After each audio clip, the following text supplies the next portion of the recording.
And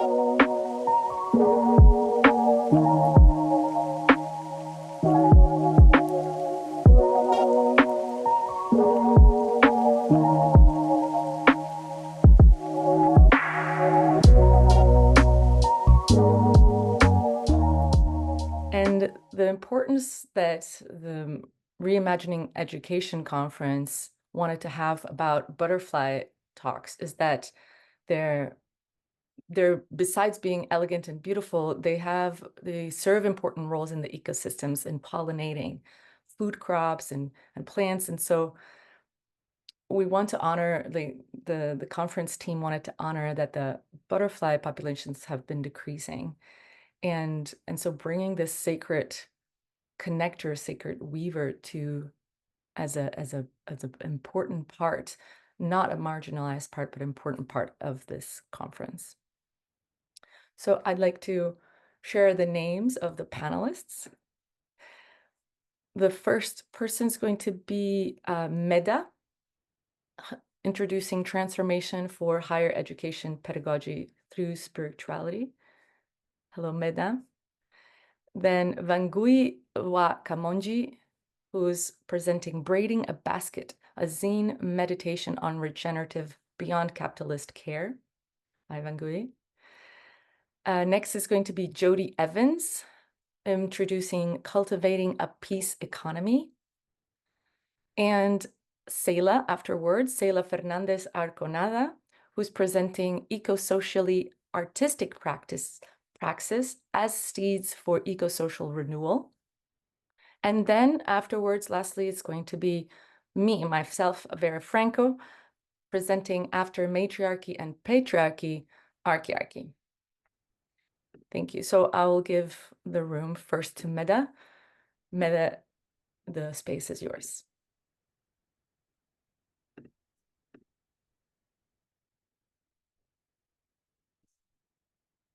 You are, muted. You are muted, Medha.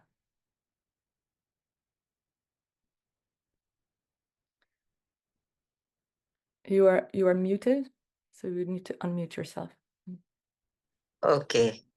Thank you very much for this wonderful event and reimagining education.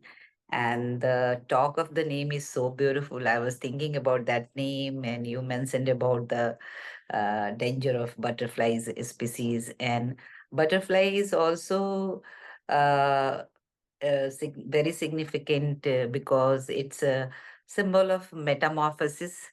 We all are going through metamorphosis as a process of human evolution, and same time the beauty and colors of life also. So I'm so thrilled by this name that you all organizers have kept it, butterfly talk. My native language is Hindi, so please bear with my English. Okay. And again, the beautiful title, Love in Action. Of course, love should be in action. Then the other feelings and other emotions, negative emotions will not dominate this world much more. So thank you very much, Ecoversity, Dan, and every. I really saying namaste and lots of love and blessings from India to all of us beautiful souls here. Yeah, my topic is transformation of higher education pedagogy through spirituality. That is Bhakti. First of all, I want to share some of my journey about love. Since childhood, I felt that love is the only power in the existence, and we born from love, and we will be merged into love finally. Of course, I was not able to articulate this feeling, this emotion, this deep emotion in words and ideas in my childhood. But in Hindi, we can say the anubhuti, that is the deep experience, deep feeling, deep emotion of love was always there. Then I got of course, best education available in India. Did my journalism course, master in master, MPhil, and PhD in Hindi literature. Did some uh, in various path of life. I did a lot of things. I always then I got, but I always felt kind of very, very alien to this world. I always felt alien in the family, education system, in the society. I always thought that I don't belong to this place. And through several years of experiences of different fields of life and exploring the different parts of spirituality, I realized that we all came here on the earth with the perfect programming. A divine has programmed us perfectly as a very beautiful, loving human being. But our upbringing, parenting, education, and socialization destroy our divine programming. And that divine programming, I can say that is pure love and inject in us feelings of fear, competition, comparison, distrust, jealousy, etc., etc. Of course, this is the need of we all know that this is the need of capitalist society. So the family, social and political institutions and education systems are structured to destroy our divine programming. That is pure love. And as an adult, we mostly operate life. Most of us mostly operate our life from fear and distrust, and that is the nature of ego. This understanding, or I would rather say this realization, I can say this in little enlightenment was eureka moment for me. And from there, as an educationist, I started a new journey with my students, with my colleagues, journey of unlearning of fear and distrust and learning of love and trust. And in that, I always feel very, very lucky, very, very blessed to be born in India, because in India we have several traditions of spirituality, and in everyday life also we always there are always a reminder ki you have to work on yourself, and you have see inside. Many things are there if someone is aware about their journey. So our country has a long heritage of Bhakti literature and Sufi literature as well, which is full of wisdom, not only about inner transformation, but also about leading a beautiful worldly life. Okay, I'm doing very fastly. Gandhi got the values of importance of labor, cleanliness of body and mind, non-violence and truth from this bhakti moment. The balance of head, hand, and heart is said to be essential for a spiritual practice in the bhakti moment. It is wonderful thing that all the saints of the bhakti moment were artisan and they practiced labor throughout their lives.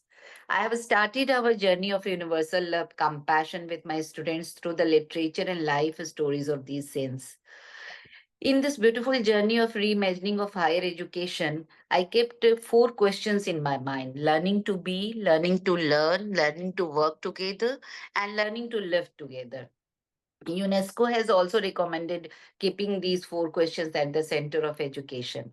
The process of the beautiful experiment involves silence, contemplation, and action. Each of our class begins with 2 minutes of silence. After that, we contemplate on some aspects of life, focusing on the course content, and then implement in the practical life. Only by going through these three processes, the circle of our learning completes, and the whole learning process pedagogy is based on love. As the great saint poet Kabir said in one of his couplet, I'm skipping that.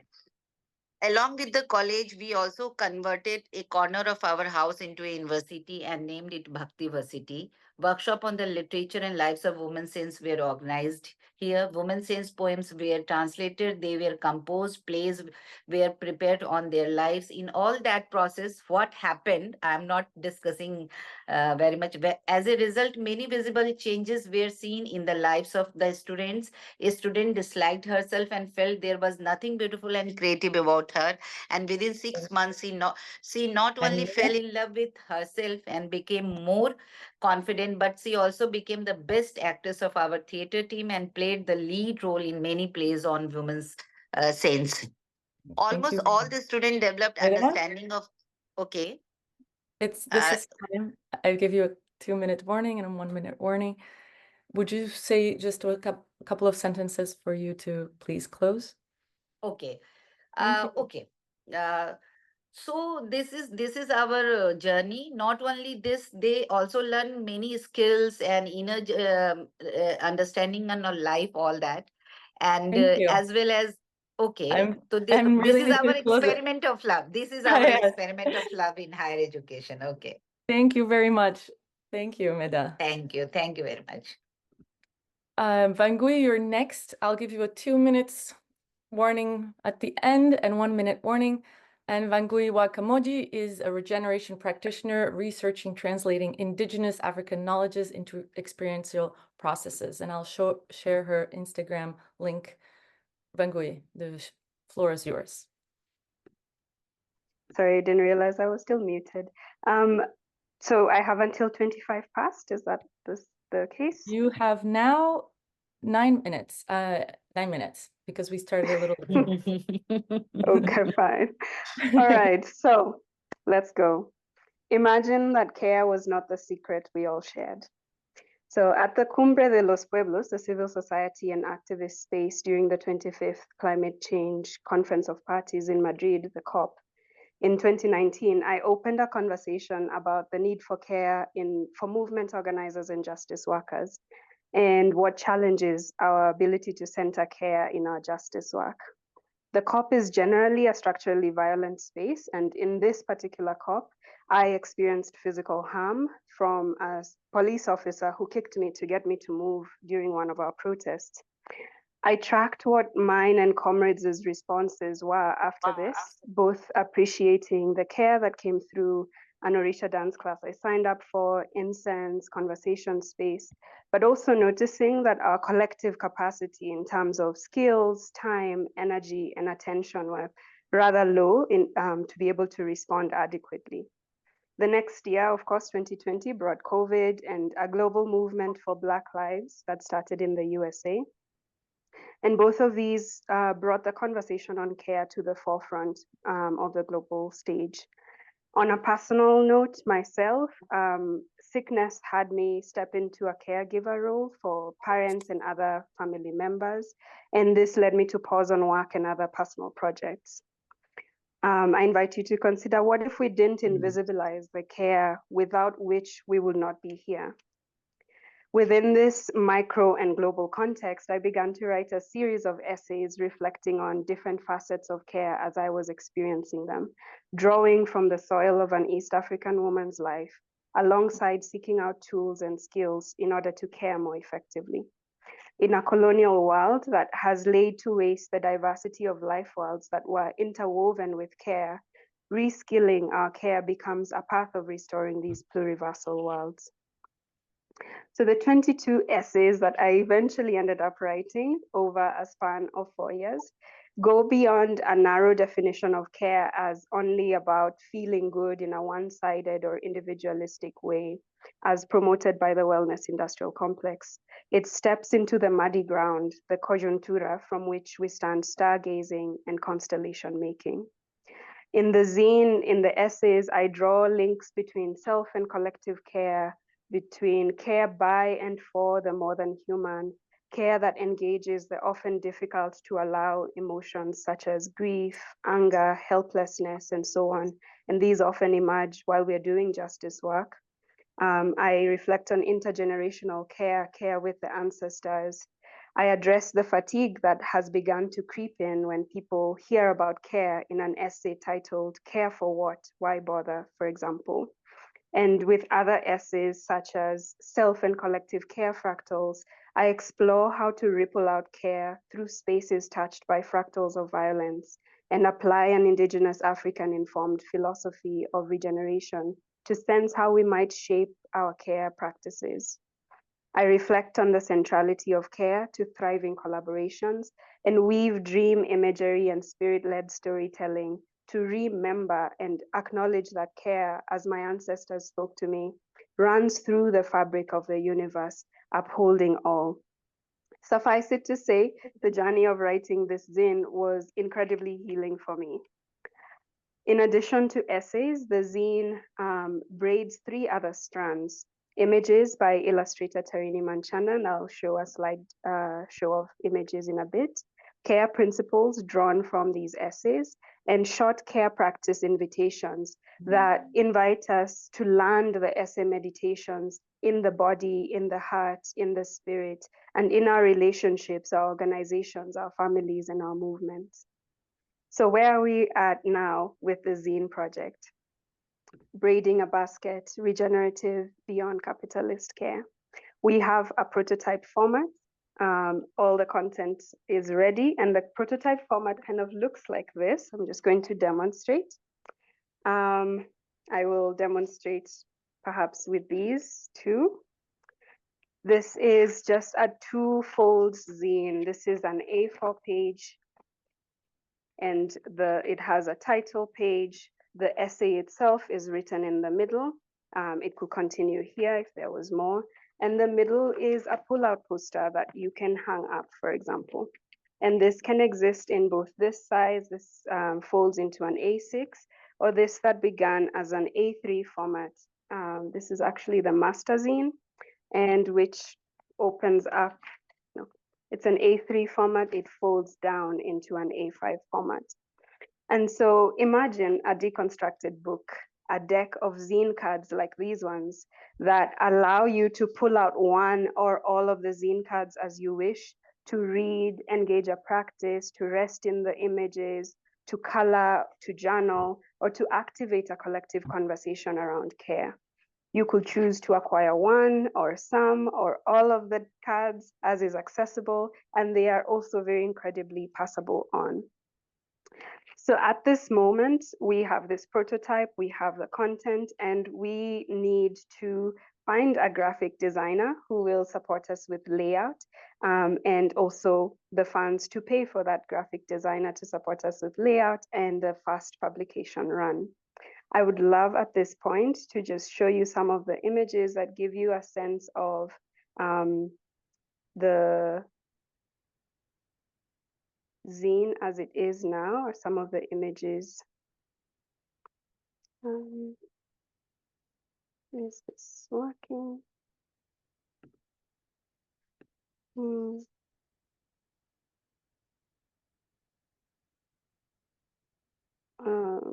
No, I don't think that is working. Oh, we did see some images.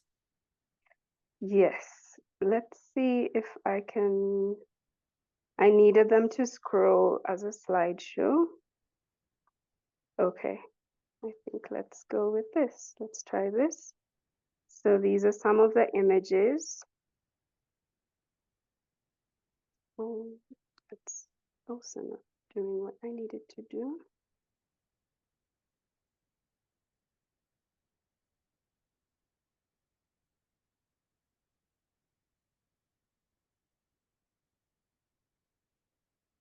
Yes.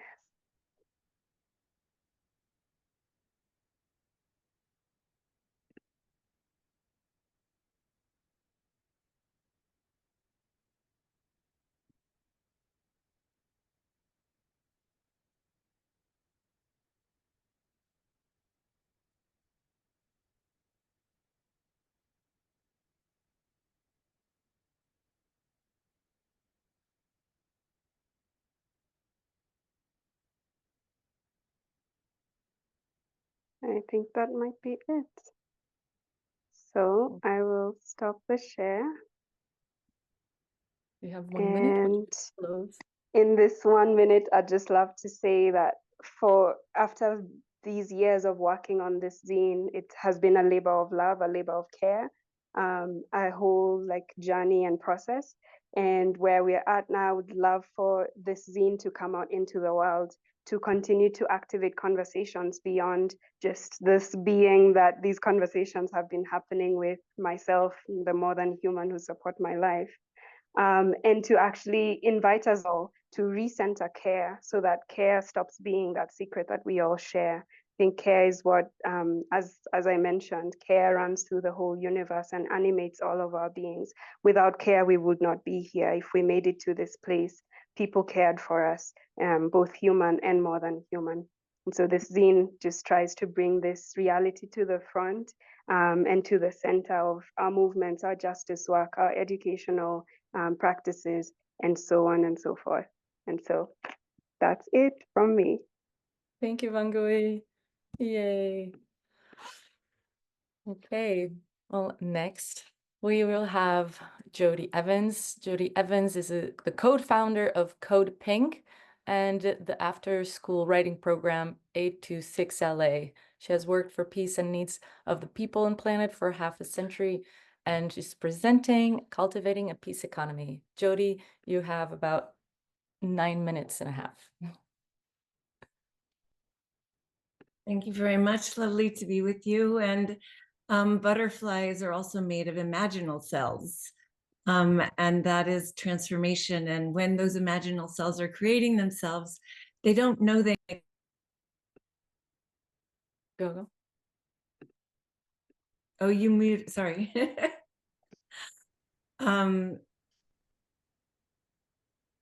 Should I start again? Go ahead. Okay. Yeah, go. So the imaginal cells make up the butterfly, but they don't know that they are going to be a butterfly. So it could be we're trying to encourage ourselves back into being the imaginal cells of the butterfly.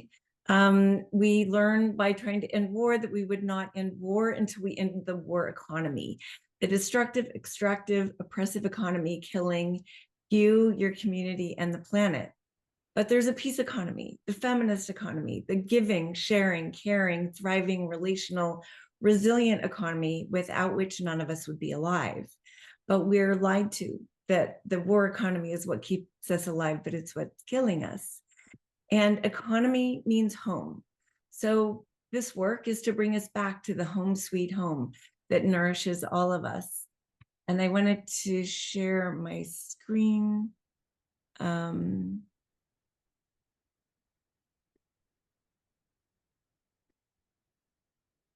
Not letting me share my stream. Oh, well, I'll do it without sharing my screen. So the Jodie, you should be able to share now. Oh, okay.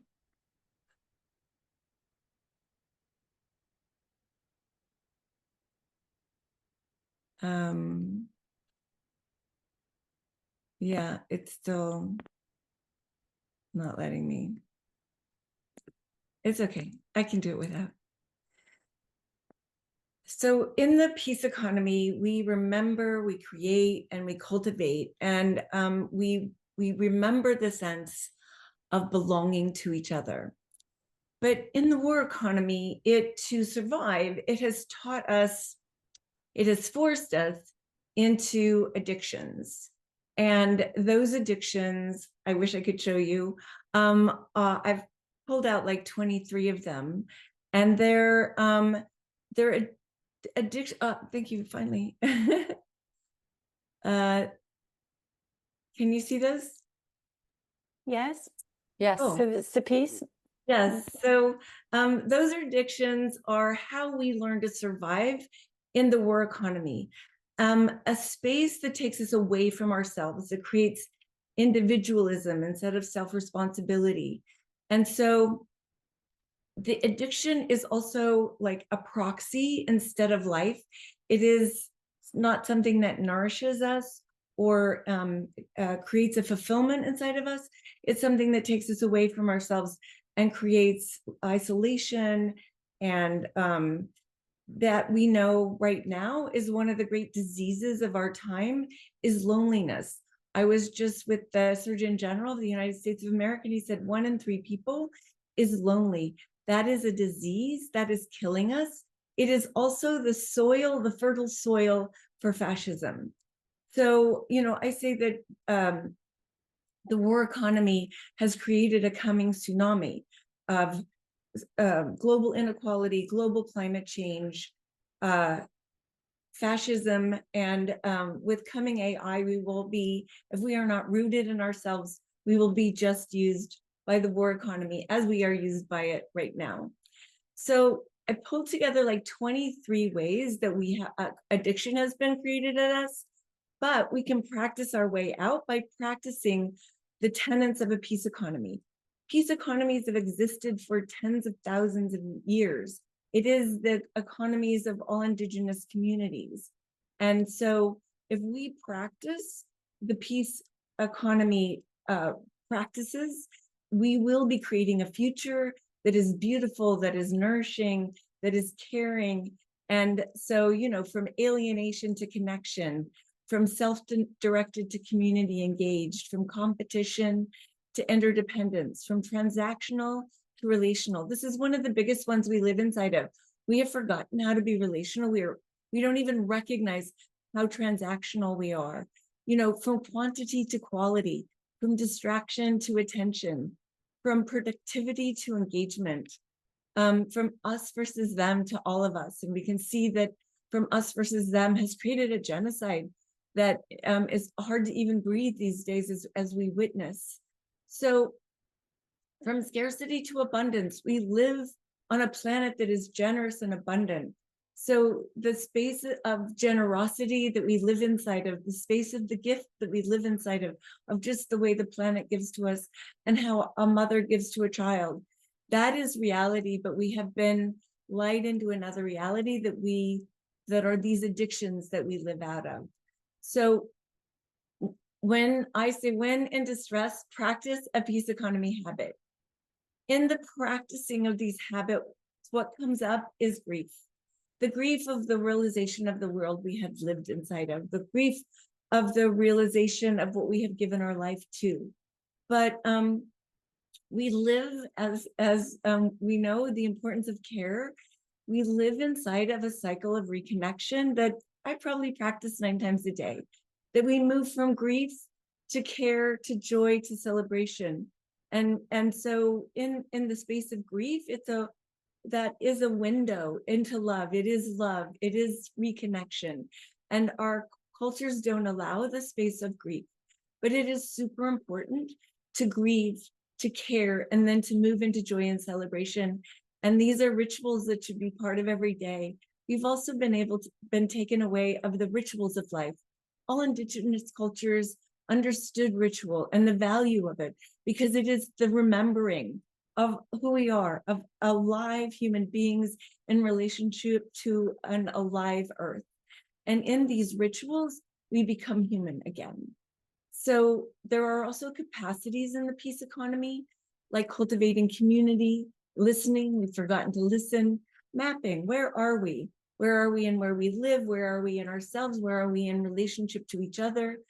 Organizing, how do we be together, organizing the future? Because the war economy is taking us to death, the peace economy is our future. I say, you know, all those things I mentioned, they're a coming tsunami. We cannot stop them. Even it could be what we do is we know we can't end war, but we scratch at power, we shine a light on it, we expose it so that others can recognize the structure that has hold of them and transform and change. So it is up to us, it's up to each one of us not to be distracted by the war economy, but be engaged in creating the future. We have an ecosystem on the website of all the thousands of ways the peace economy is expressing itself, and stories where we seed inspiration so we can be finding each other. So how do you engage in the peace economy in your life? You do, we each do, but we need to make it a priority, and we need to make it what we do with most of ourselves. is to be engaging in a peace economy. So there are many, these You are have in 1 minute. these are in the United States. So gather your community, ground in culture. Culture is rich and beautiful, and a peace economy is not the culture we want to be living in. We need to be living in a peace economy culture. I'm sharing in the chat the 2 websites you can go to. There's a free book you can download. There's an ecosystem you can engage in. There's a whole section on care and grief and joy and celebration, where you can find nurturance, inspiration, and that to be reminded that culture and each other are where we find our fulfillment. We need to reground ourselves to not be used by the war economy and to be creating the future of peace.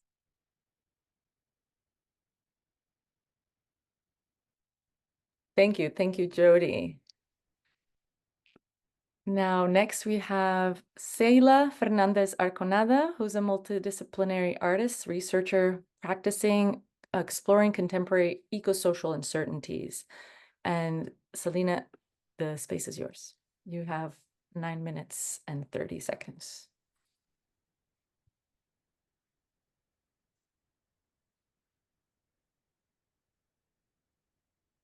Oh, well, I cannot share right now. I'm gonna try. Hi, everyone.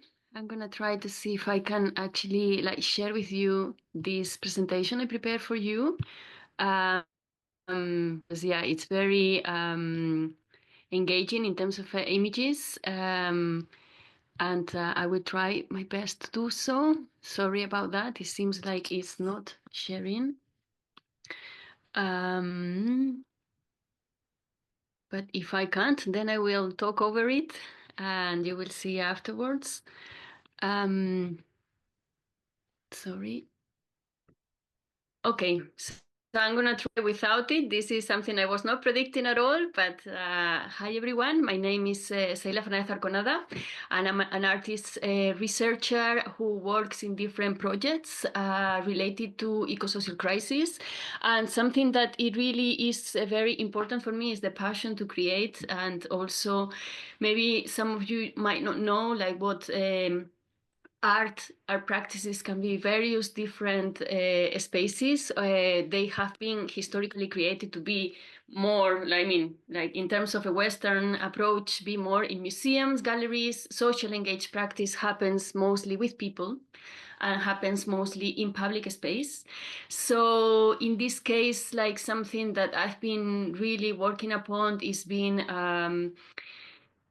working in the challenges that EcoSocial challenges can bring to us, to rethink together, to being together, and how artistic spaces that are experiential, experimental, and permeable can engage with other worlds. So how to create spaces in between that can generate connections with academia, with activism, with civil society, and being collaborating with each other in ways that can be like led by artistic practices. One example that I was going to show you is the project called Samwen, Celebrating Cohesion Through the Watery Heritage of the Somerset Levels and Moors.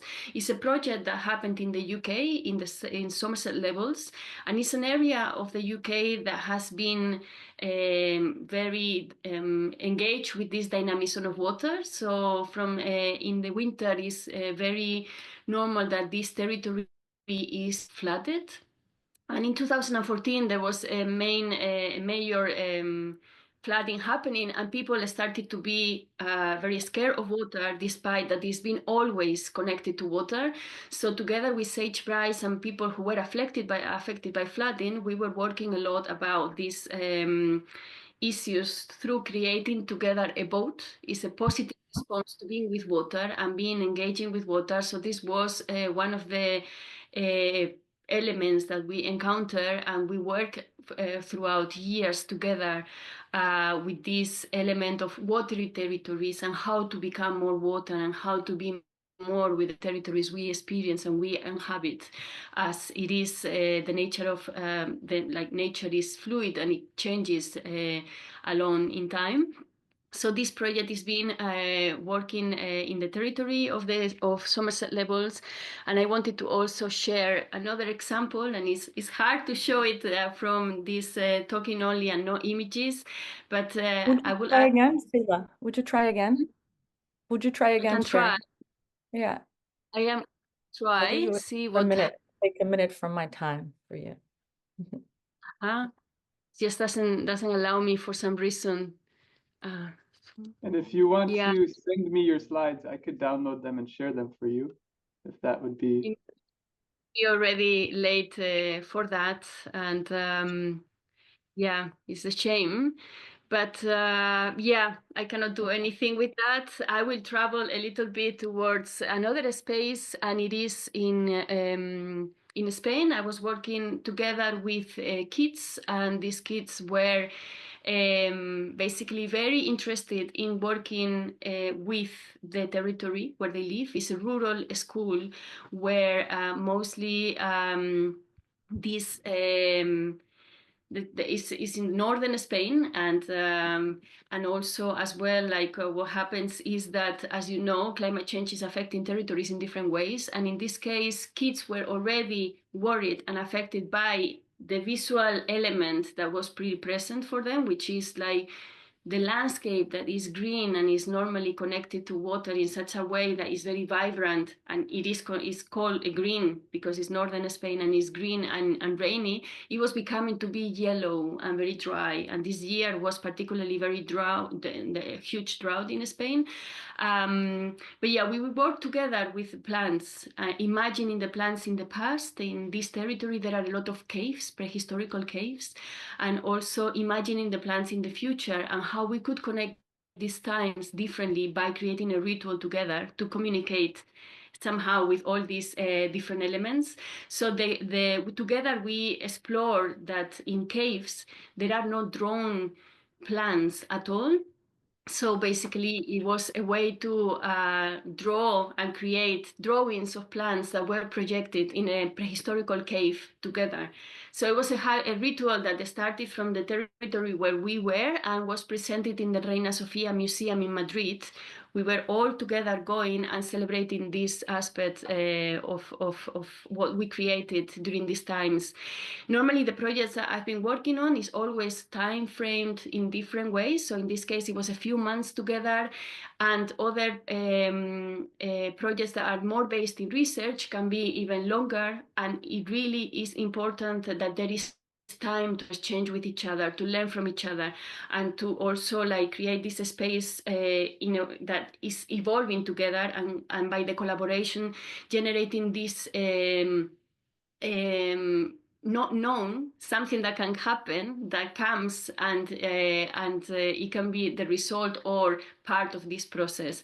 So like these elements of artistic practice is mostly in this way of how uncertainties can also be an element of resilience by learning from these projects, and how much is really important as well for the scientific community if we think about the climate change and not knowing what is going to happen, how these dialogues between generating questions, but also as well facing and working together with the uncertainties of the times together, how this could eventually be different spaces for that. I've also have worked with scientific communities in different spaces.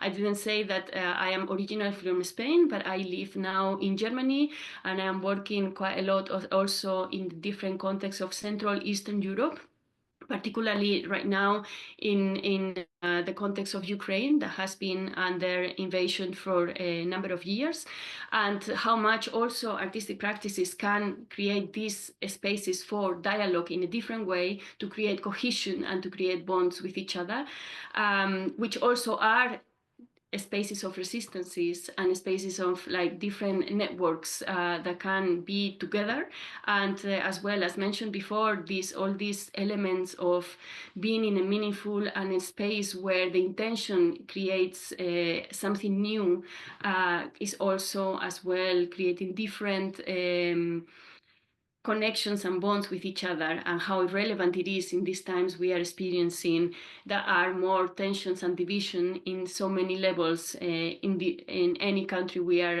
living upon.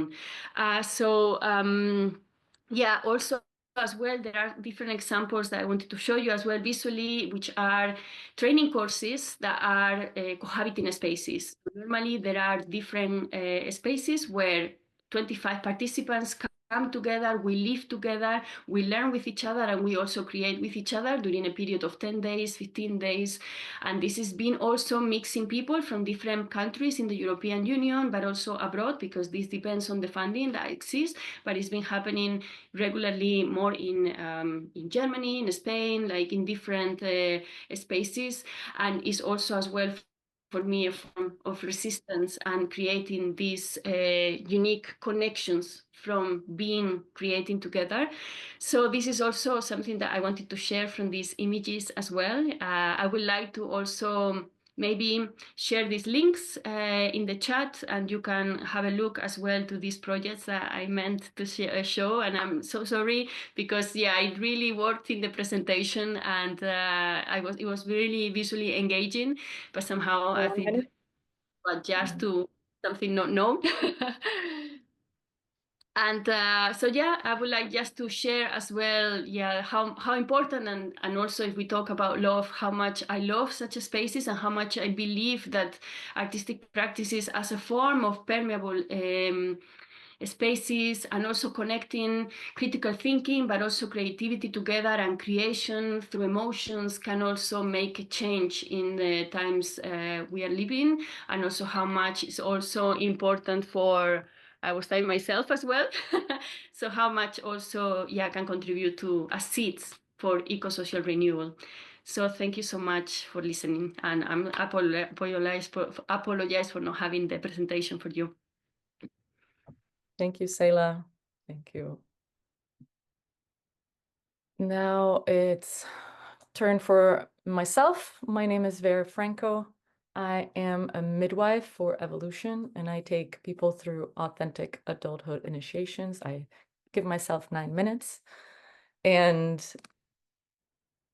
the title of this talk is Beyond Patriarchy and Matriarchy. What about a next epochal culture called Archiarchy? Archiarchy is the name that a bunch of people who have been researching and exploring culture and culture design and conscious culture design and upgrade have been coming up with, which would be the archetypally initiated men and women, human beings on this planet. How can they create a completely new set of traditions and ways of relating and ways of learning, ways of living, ways of being born, ways of dying, ways of cultivating, ways of doing anything that it is in life. So I loved what Jodie, you said about, the war economy, and the economies for war, that they're based, the research that we've done in possibility management, which is the field of research that I am a part of. Possibility management is about seeing what this current globalized culture, but actually a lot of other cultures before the globalized culture, were cultures, or are cultures that have a level of responsibility that is very low. Meaning, if we divide different levels of responsibility, like zero responsibility, like human beings taking zero responsibility for their life on Earth, usually those people are not really allowed to participate a lot in society because they cannot take responsibility, or just will simply not take responsibility. So they're usually protected, usually from being a danger to themselves or society. They definitely don't take positions of power and authority in a bigger scale. And so that's zero authority, zero responsibility. Then you come to child level responsibility. And when I say child level responsibility, I don't mean the responsibility of children. I mean supposedly adults that are acting at child level responsibility. And so if you think about it, who makes a mess, when a child makes a mess, who cleans it up?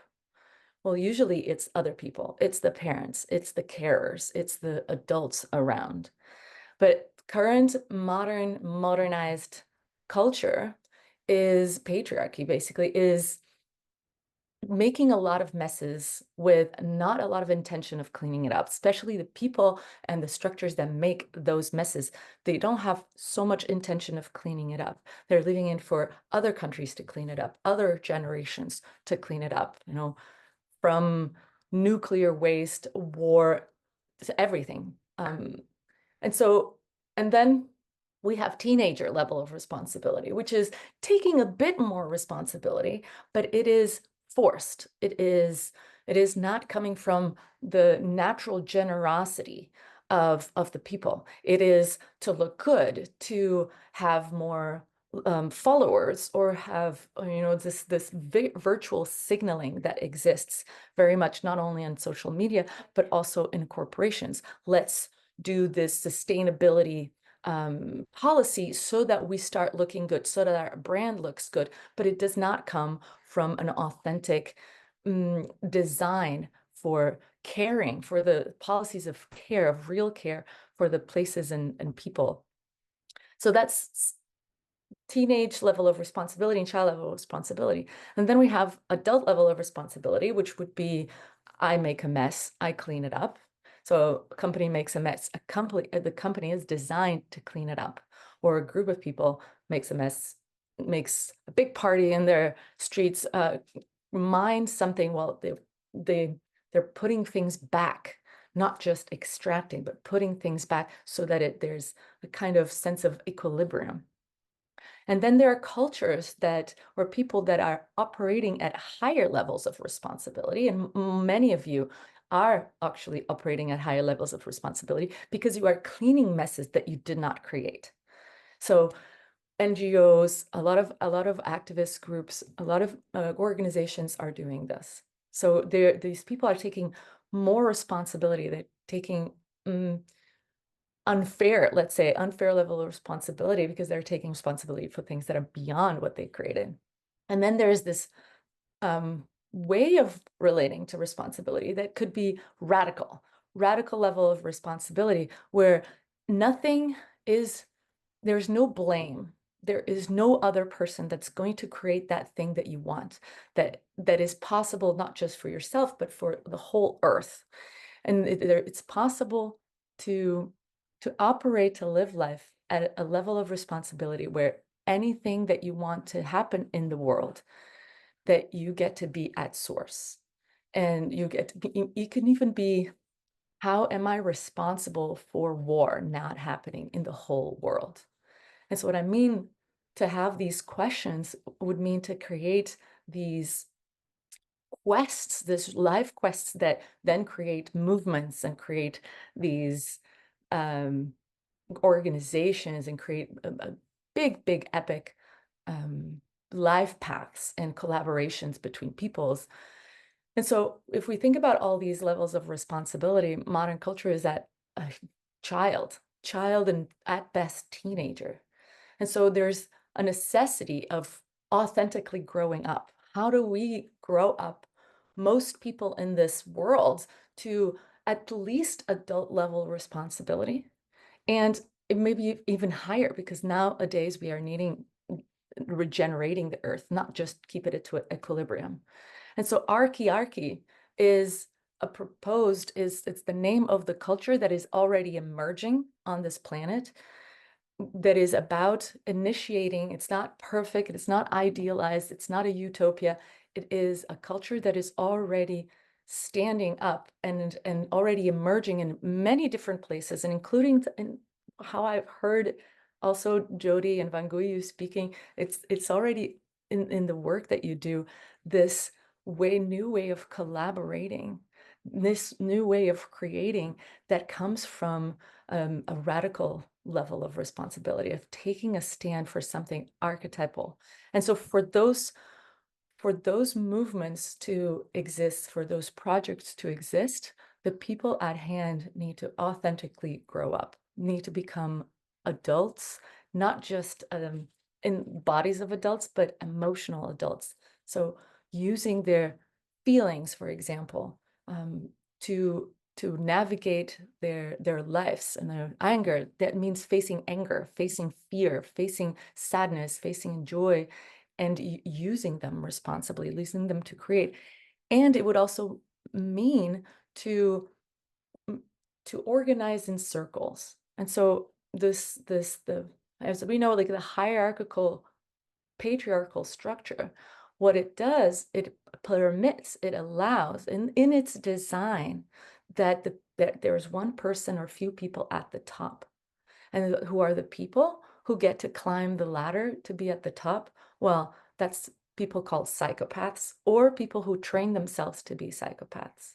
So they're the only people who are willing to do anything to come to the top of the hierarchy, and regardless of what they do. And so making structures that are organizing structures that are circles, that are toruses, which is like a donut with nothing in the middle, that where people's engagements and geniuses can come to life. So I love also, Jodie, what you said, that there's these crises of imagination, crises of learning how to collaborate, because there's so much redesign of the culture that we can do based on a new level of responsibility. And so I only have also about 30 seconds. I just want to say that there's over 10,000 people on this earth exploring what is Archiarchy and taking their steps to initiate themselves, to go through authentic initiations, so that they can stand at this bridge and create a completely new culture. And what we discovered is women go first. They're more flexible, more malleable in creating a new culture. And so we have this amazing project called Women of Earth. And so I'll send the links out here and invite you to explore it. Thank you.